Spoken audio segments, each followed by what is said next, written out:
What is going on, guys? Ultimate Deadpool here, back with another video. And before anybody says anything in the comments below, they are tails. They are not dirty, okay? So you know it if you can see it right now. They are tails. They are not anything phallic, okay? So without further ado, we have a very special video today. We have the NECA's Kevin Eastman and Peter Laird's tmnt characters, all four. So for those of you who may not know, the Ninja Turtles actually used to wear all red before they did the 87 show and made them multicolor.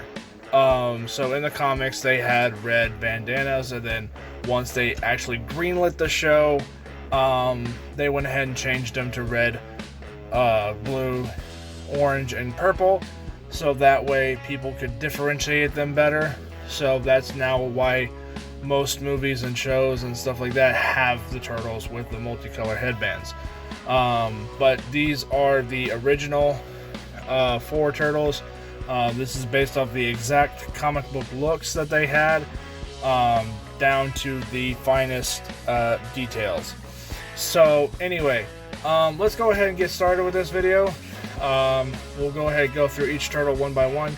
And the only reason Metalhead is behind the background is because, yes, I've heard y'all's comments. You do not want Metalhead's change to be name to be changed to what it was originally supposed to be, Orion. So for now, he will stay as Metalhead. But if for some reason he actually ends up possibly becoming canon, it's going to have to change. But for now, that's one of the reasons why Metalhead's here. Plus, I don't know if you guys know this or not, he's got a new stand. It's a very piss poor photoshopped image of Leonardo, so it's not great, but it's not terribly terrible either. But also, these four comic book turtles are actually perfectly in scaled with Metalhead, oddly enough, because Metalhead is supposed to be about 7 feet tall, 7'4", and these are 7-inch scales, but in the comics they were all about 6 foot, 6'3", which is about how tall I am. So that's kind of funny that, you know, Metalhead is so much taller than the comic book turtles that it kind of fits the scaling of how he's supposed to be, versus some of the other ones I have there make him look a little shorter. But anyway, let's move on to today's video. Starting off here with Donatello. Now, one thing to note, Donatello's bow staff is not perfectly straight. That is because, if I'm not mistaken, in the comic books, it wasn't really straight to begin with, considering it was just a piece of wood that they found in the sewers, wrapped it up in the strap, and then went ahead and used it as a weapon. One thing to note, I don't know why they did this, but the shells are blue. It's a little hard to see on camera, but in real life they look like a light sky blue almost. I don't know if that was a mistake, but you know, it doesn't look bad. I've seen turtles with like light grayish blue shells, so it's not that outlandish. Again, as NECA always does, the detailing is perfect on these things. I love the amount of detail on the feet, the hands, and the upper joints, and how poseable these things are. Their necks, as you can see, have joints up here in the necks so their heads can like basically go disco style. Their arms have really good posability. Their hands have really good posability. Their legs have really good posability. So you can do a lot of things with these characters. But there is one small problem. Their finger joints are not as properly molded as they should. So they can't really hold their weapons all that well. We'll get to those later on and why they didn't do that right. But it's a minor nitpick that's easy to be fixed. But other than that, that's pretty much it. The only other thing I'll say is only Leonardo has a way that he can store his weapons. All the other turtles do not have that. They have to be constantly holding their weapons, or they don't have to hold them, or they can't hold them at all. There is no way to properly put them away.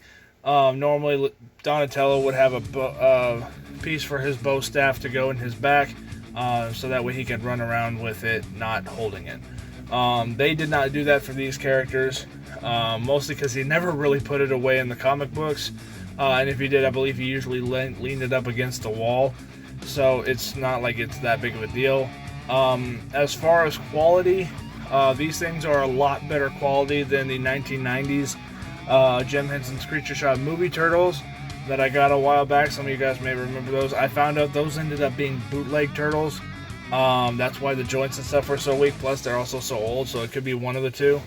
But so it's not, again, these are not perfect, but they might as well be, because the overall look, the overall feel, the overall design is very comic accurate, tail included.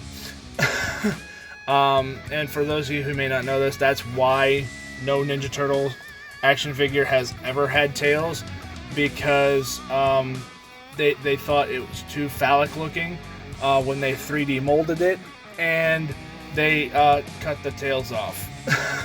So, but since, you know, NECA does these things aimed more towards teenagers and adults, and as a collector's thing, they went ahead and made them as comic accurate as possible. So, despite how messed up it looks.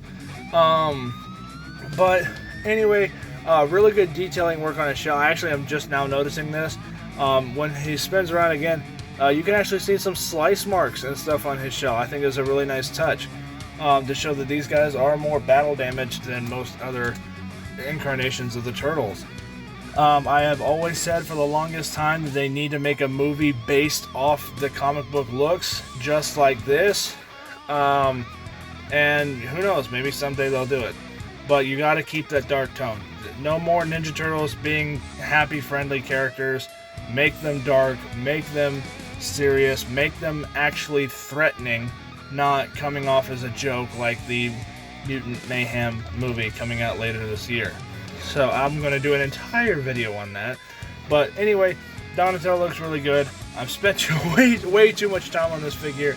I would give this figure a solid 10 out of 10. Because the detailing is really good, the quality is really good, and also the overall design very well represents the original comic book look for it being a 3D animate or 3D version of a 2D object. So if that makes any sense. So moving on to the next character. I'm not going in any particular order. So next up we have Raphael, the character most recognizable in red. So just like Donatello, he's pretty much got the exact same body mold. All four turtles basically have the same body mold, but they do give slight differentiations in their tails, as well as their heads and hands. Some of their hand molds are a little bit different to fit their weapons better. But this is exactly what I mean, what I meant earlier by they can't really hold their weapons correctly. Their fingers are not molded right, and they can't really hold their weapons the way they're supposed to.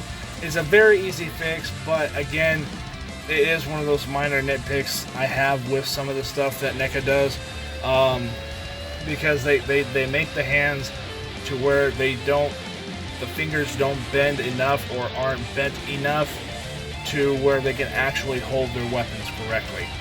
It's not just the Ninja Turtles that do that. I've seen several horror movie characters that do the same thing. Predators do the same thing. And that's probably why they started introducing interchangeable hands. But I believe these are older versions of the NECA characters, so I could be wrong. But anyway, just like Donatello, Raphael here looks really good. He looks very faithful to his comic accurate look, or to his comic counterpart. I also didn't mention this earlier. I love the big beaks they put on these versions of the Turtles because it matches the comic book look. Just like Donatello, he does have some scratches and stuff on his shell. I'm surprised he doesn't have more, considering Raphael is supposed to be the big tough guy. But again, he's got the same poses, he's got the same level of detail as Donatello. The only minor nitpick is I wish that his hands could actually hold stuff better. But other than that, really comic accurate, and I'm going to give this a solid probably 10 out of 10. Even though the minor nitpick of he can't actually hold his weapons correctly. So, moving on. Alright, next up we got Michelangelo. Now, Michelangelo is probably the best example of how NECA can make their hand molds work. Because, while yes, you know, the hands are... I did have to force the plastic nunchucks in his hand. It works. If you have to force the pieces in their hands, then they can hold them better than all the other hold them better. If you try to make them to where they can just easily slide in, they won't hold them correctly. That's exactly what's wrong with Raphael. But unlike Raphael and Donatello and even Leonardo, Michelangelo's hands are actually molded perfectly, and you have to like force the plastic tube in his hand so that way he can actually hold it, and he can hold it really, really well. So again, just like Donatello and Raphael, this is a very solid figure. It looks exactly like Michelangelo from the comic books, or at least the first gen Michelangelo comics books. His nunchucks look really good. They are actually metal chains, just like most of the NECA and NECA character versions of Michelangelo. He's got the metal chains. I'm surprised the rings aren't a little bit bigger than some of the stuff that's been coming out today, but you know, to be fair though, again, the chains on the nunchucks were very thin in the comic books as well, so I'm glad that they made that extra effort to make them that small. So, but again, it's basically just a hand and head swap of everything else, and his tail is slightly in a different position than Donatello and Raphael. Otherwise, it's the exact same mold as everything else because they look exactly the same in the comic books with just different weapons. That's one of the reasons why they changed the colors from all red to multicolor. So, even though, again, on camera it kind of looks like Michelangelo here has an orange bandana, it is actually red. But anyway, really good look, and also really nice detailing as well. Come to think of it, I think they all have the same markings on their shells. Yeah. Okay, yeah, I'm looking at Raph right here. They all have the same markings on their shells. So pretty much everything on these figures are all the same. It looks like including their tails. Okay, so I'm wrong. It looks like only Donatello and Leonardo have different tails. Or different looking tails. But Raph and Michelangelo have the exact same tails. It looks like they have the exact same molds. Except for their hands and heads, obviously. But other than that, solid 10 out of 10 figure. Looks good and 3D animated. I'm hoping someday we can see a movie that looks just like this. Obviously, maybe without the tails, because, you know, children. But anyway, moving on. Okay, now Leonardo is actually my favorite turtle out of the group, but this is probably the worst portrayal by NECA out of these four figures, because the overall design and quality is still good, but again, the hands cannot hold the swords. The 1990s Jim Henson's Creature Shop movie turtles can hold the katanas really well. The arcade version of Leonardo can use his katanas really, really well. The 1/4 scale Leonardo can use his I'm sorry, I cannot talk today. Can use his swords really well. The other version of Leonardo I have can use his swords really well. This one can't, and that's probably just the downside of having these characters without interchangeable hands. I realize they had to do it for budgetary restrictions and stuff like that, but they cannot hold, or you can't change their hands, and because of that, they mold them a certain way. They don't freaking do it right, and they can't hold their hands or hold their weapons correctly.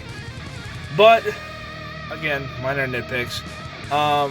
Leonardo, though, does look really good. I will say they added a black line up on the top of his bandana to show a fold, and it doesn't really look like that. It looks like it's a black stripe on the top of his head, which again is small, minor nitpick stuff, but again, just like everything else, he's got the exact same look, he's got the exact same body mold as everybody else, but he is also the only character out of these four to have sheathable weapons. Because for some reason, Leonardo is the only character in the Ninja Turtles, at least in these early comic book looks, to be able to put his weapons away. I don't know why they did that, but as of NECA figures, he is the only one who can actually put his weapons away, and you can have them just displayed without his weapons. If you wanted to do that with the other three, you actually have to take their weapons out and set them up to the side and pray to God you don't lose them.